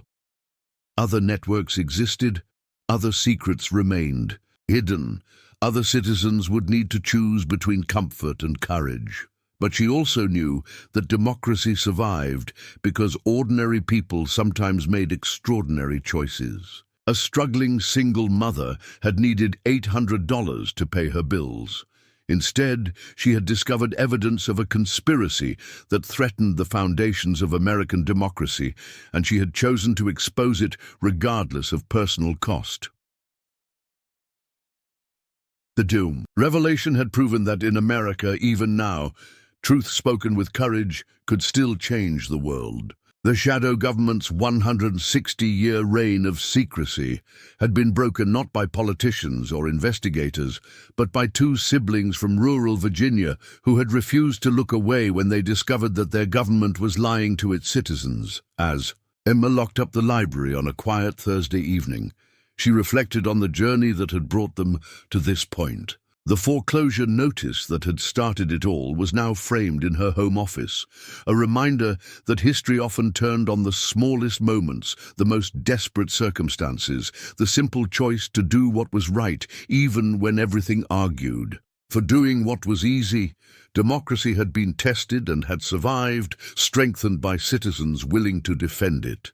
The shadow government's power had been diminished, if not eliminated. And two unlikely heroes had proven that in America the truth still mattered more than power, courage still mattered more than comfort. The game had been played and democracy had won. But Emma knew the game never really ended. It just moved. To new players, new challenges, new opportunities for citizens to choose between complicity and resistance. She had chosen resistance, and that choice had made all the difference. The Civil War diary that had started it all was now in the Smithsonian, displayed as evidence of how domestic surveillance networks had operated in American democracy. Visitors could read Ephraim Witmore's original entries from 1862, see how they had evolved into modern operational reports, and understand how a simple farm had become the center of a vast conspiracy. But they could also see how two ordinary Americans had exposed that conspiracy, proving that democracy's greatest strength wasn't its institutions, but its citizens, people willing to risk everything to ensure that government served the people, not the other way around. Emma Rodriguez had entered the Witmore farmhouse looking for $800. She had found something worth much more, the knowledge that democracy survives because ordinary people sometimes choose to do extraordinary things, regardless of the cost. Their story would be told in history books, analyzed in ethics classes, debated in Congress for years to come. But for Emma and Miguel, it would always be simpler than that. The day they found something they weren't supposed to find and chose to share it with the world, proving that in America, truth and courage could still triumph over power and secrecy. The shadow government's long reign was over. Democracy had prevailed. And two siblings who had started the story struggling to survive had ended it as guardians of the values that made survival worthwhile. 10 years had passed since Emma Rodriguez first stepped through the door of the Witmore farmhouse, desperate for $800 to save her family's home. Now standing before the United States Senate Intelligence Committee in a secure hearing room deep beneath the Capitol building, she barely recognized the woman she had once been. The hearing room was packed with senators, staff members, and journalists who had been granted rare access to what would become known as the Rodriguez testimony, the most comprehensive public accounting of domestic surveillance abuses in American history. Emma wore a simple black suit, her graying hair pulled back in a professional bun, her hands steady as she arranged her prepared statement on the witness table. Senator Patricia Walsh, now chair of the Intelligence Committee, called the session to order. Ms. Rodriguez, Mr. Rodriguez, on behalf of the American people, I want to thank you for your courage in exposing the shadow surveillance network known as the Witmore program. Your testimony today will help ensure that such abuses never happen again. Emma looked out at the packed gallery, recognizing faces she had come to know over the decades since their revelation. Sandra Chen sat in the front row, now editor-in-chief of the Washington Post's investigative division. Former network targets who had become advocates for civil liberties reform, congressional staffers who had spent years crafting legislation to prevent future surveillance abuses. Miguel sat beside her at the witness table, distinguished now in his 50s, his wheelchair no longer a symbol of limitation, but of the sacrifices made in service to democracy. His testimony the previous day had provided the historical and technical context for the network's operations. Today would be Emma's chance to tell the human story, how ordinary citizens had been transformed into guardians of constitutional values. Senator Walsh, distinguished members of the committee, Emma began, her voice carrying the authority of someone who had seen democracy's darkest secrets and emerged with her convictions intact. 10 years ago, I was a desperate single mother facing foreclosure, working 3 jobs to care for my disabled veteran brother. I took what seemed like a simple inventory job for $800. I had no idea that job would lead me to discover evidence of a domestic surveillance program that had been violating constitutional rights for over 160 years. She paused, looking directly at the cameras that would broadcast her words to millions of Americans. What I learned in that abandoned farmhouse changed not just my life, but my understanding of what it means to be an American citizen in a democracy that claims to be of the people, by the people, and for the people. Emma's prepared testimony took 2 hours to deliver, but it was during the question period that the real impact became clear. Senator after senator asked detailed questions about the network's operations, the scope of surveillance, the methods used to intimidate and eliminate threats.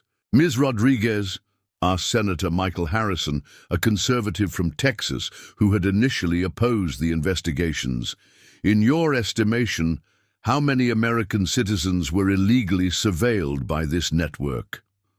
Emma consulted her notes, numbers. She had memorized through years of analysis. "Based on the documents we recovered and subsequent investigations, we estimate that between 1862 and 2024, the Witmore network conducted surveillance on approximately 2.3 million American citizens. Of those, roughly 847,000 were subjected to active measures designed to disrupt their legal activities." Active measures? Senator Harrison pressed. "Harassment campaigns, financial manipulation, employment sabotage, relationship disruption, and, in extreme cases, assassination." Emma's voice remained steady, despite the gravity of what she was describing. "We documented 247 suspicious deaths of individuals who posed threats to network security." A murmur rippled through the hearing room. Even after 10 years of investigations and revelations, the scope of the network's activities still shocked. Those who heard it comprehensively laid out. Senator Walsh leaned forward. "Ms. Rodriguez, you've spent the last decade living under assumed identities, unable to return to normal life because of ongoing security threats. Do you regret your decision to expose this network?" Emma considered the question that had haunted her for years. "Senator, regret is complicated. I regret that my brother and I can never have the quiet, normal lives we once wanted. I regret that we live with constant security concerns. I regret that exposing the truth required such personal sacrifice." She paused, gathering her thoughts. "But I don't regret the choice to expose what we found. Democracy isn't supposed to be comfortable or convenient for those who serve it. Sometimes protecting democratic values requires citizens to risk everything they hold dear." "What do you want Americans to understand about what you discovered?" asked Senator Lisa Chen, no relation to Sandra, the committee's ranking minority. Member Emma had been preparing for this question for years. "I want Americans to understand that democracy is not a spectator sport. It requires active participation from citizens who are willing to ask difficult questions and demand honest answers from their government." She gestured toward the gallery, filled with journalists and advocates. The Witmore network existed because too many people assumed that someone else was watching the watchers. We learned that sometimes ordinary citizens have to become the watchers themselves. "And what would you say to Americans who argue that some surveillance is necessary for national security?" Senator Harrison asked. "I would say they're absolutely right," Emma replied, surprising some observers who expected a more absolutist response. "National security is real, and threats to our democracy are real. But security measures that operate without oversight, accountability, or constitutional limits aren't protecting democracy. They're replacing it with something else entirely." Miguel leaned toward his microphone. "If I may add to my sister's point, I served 2 tours in Afghanistan defending American values. What we discovered in the Witmore network wasn't the defense of those values, but their systematic violation. True national security comes from protecting the constitutional rights that make America worth defending." The hearing continued for another 3 hours, with senators from both parties asking detailed questions about the network's current status, ongoing threats, and recommended reforms. Emma and Miguel answered each question with the precision that came from years of analysis and advocacy, but it was Senator Walsh's final question that provided the emotional climax of the testimony. "Ms. Rodriguez, you mentioned that you initially took the inventory job because you needed $800 to prevent foreclosure. Looking back, do you think that financial desperation made you more likely to discover what others had missed?" Emma smiled for the first time during the hearing. "Senator, I think desperation gave me something that comfortable people often lack, the willingness to look in places others wouldn't look, to ask questions others wouldn't ask, to take risks others wouldn't take." She looked directly at the camera. "But I also think every American has the capacity to be a guardian of democracy, regardless of their circumstances. You don't need to be desperate to be brave. You just need to care more about truth than comfort, more about justice than security." The hearing ended with a standing ovation, something rarely seen in the formal confines of a Senate committee room.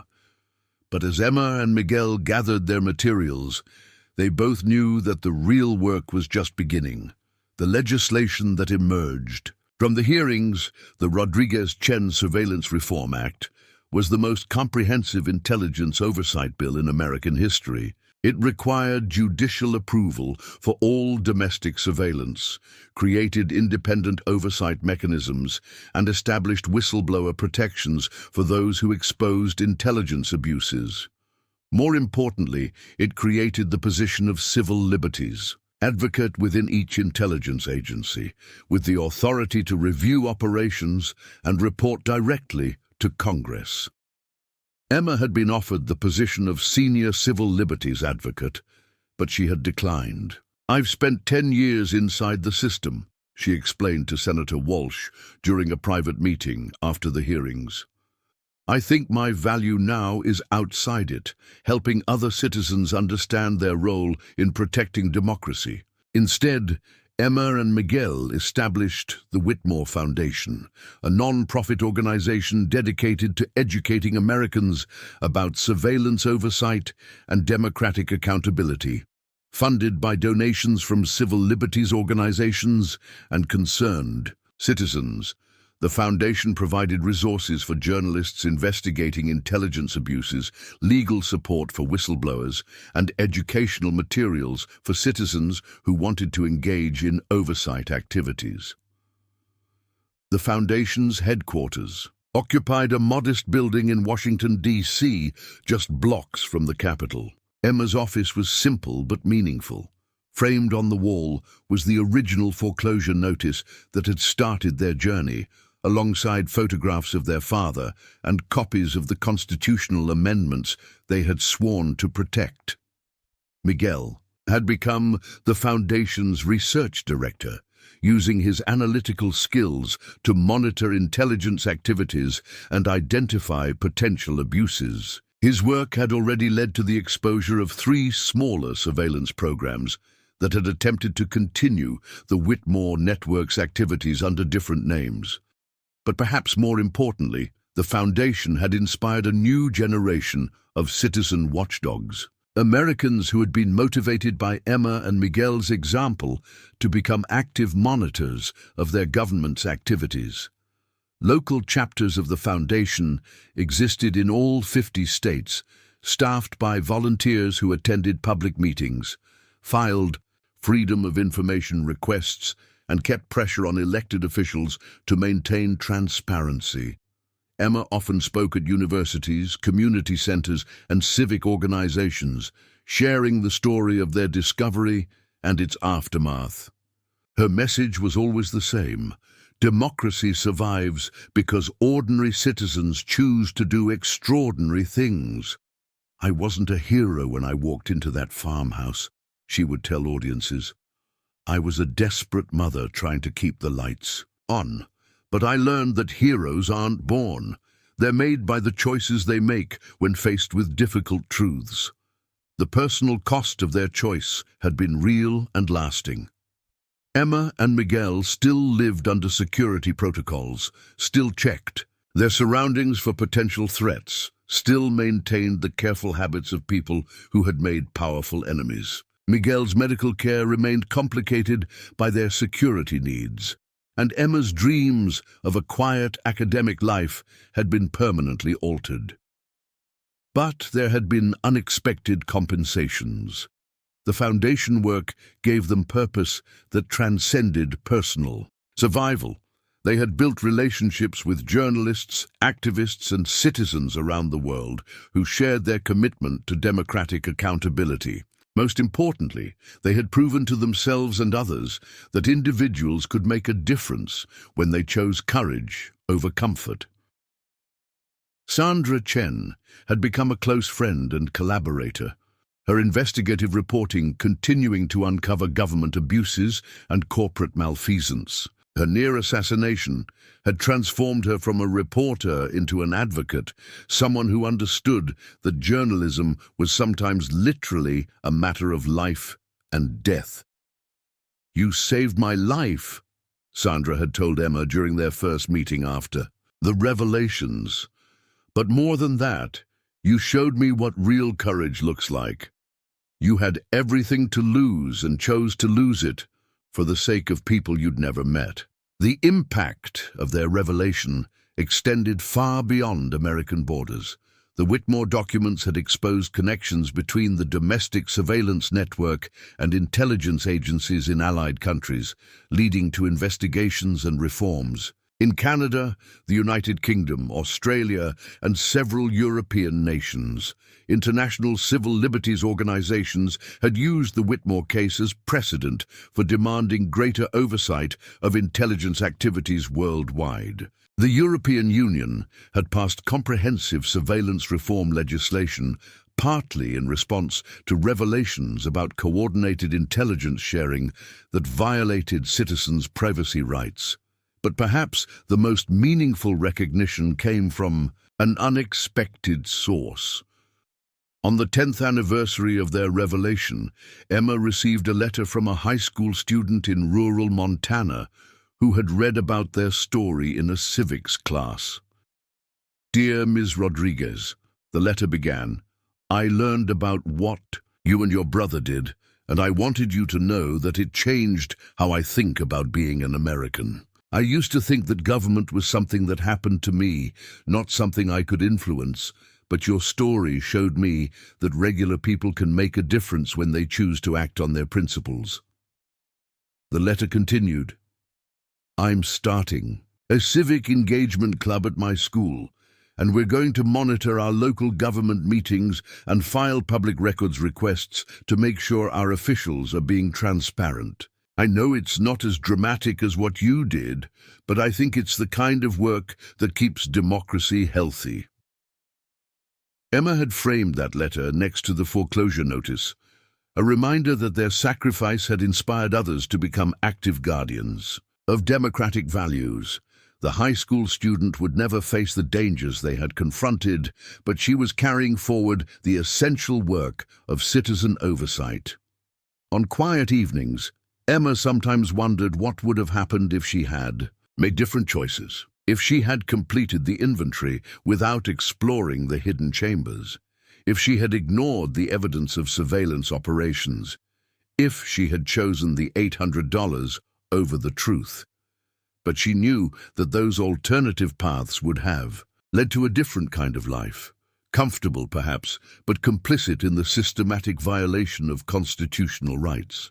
She had learned that there were some truths too important to ignore, some responsibilities too significant to delegate to others. Miguel had expressed it best during a recent interview. "We didn't choose to become heroes. We chose to be citizens." Real citizenship sometimes requires heroic acts, but heroism isn't the goal. Democracy is the goal. The Witmore Foundation's work continued to expand. Emma and Miguel had recruited a team of researchers, lawyers, and educators who shared their commitment to democratic accountability. The foundation monitored intelligence activities, supported whistleblowers, educated citizens, and maintained pressure on elected officials to preserve civil liberties. Their work had prevented several attempts to recreate the Witmore network under different names and legal authorities. Intelligence agencies had been forced to operate with greater transparency and oversight. Congressional committees had better tools for monitoring surveillance activities. But Emma knew that the work would never be finished. Democratic institutions, required constant vigilance from citizens who cared more about justice than convenience, more about truth than comfort. Each generation would face new threats to constitutional rights, new attempts to expand government power beyond constitutional limits. Democracy isn't a problem to be solved, Emma would tell audiences. It's a commitment to be renewed every day by every citizen who chooses participation over passivity. The foreclosure notice that had started it all remained framed in her office, a reminder that history often turned on the smallest moments, the most desperate circumstances, the simple choice to do what was right, even when everything argued for doing what was easy. Emma Rodriguez had entered the Witmore farmhouse as a struggling single mother desperate for $800. She had emerged as a guardian of democratic values, someone who had proven that ordinary citizens could change history when they chose courage over comfort, truth over security, democratic accountability over authoritarian convenience. The shadow. Government's 160-year reign of secrecy was over. Democratic oversight had been strengthened. Constitutional rights were better protected, and two siblings from rural Virginia had shown the world that in America the people still had the power to hold their government accountable. But perhaps most importantly, they had inspired a generation of citizens to become active participants in democracy, to ask difficult questions, to demand honest answers, and to never assume that someone else was watching the watchers. The game had been played and democracy had won. But Emma knew that the game never really ended. It just moved to new challenges, new players, new opportunities for citizens to choose between complacency and courage. She had chosen courage, and that choice had made all the difference as Emma locked the Foundation's offices on the 10th anniversary of their revelation. She reflected on the journey that had brought them to this point. The desperate morning when she had needed $800 had become a symbol of how small moments could have extraordinary consequences, how ordinary people could become guardians of extraordinary values. Democracy had survived because citizens like her had chosen to defend it. The Constitution had been preserved because ordinary Americans had demanded that their government respect it.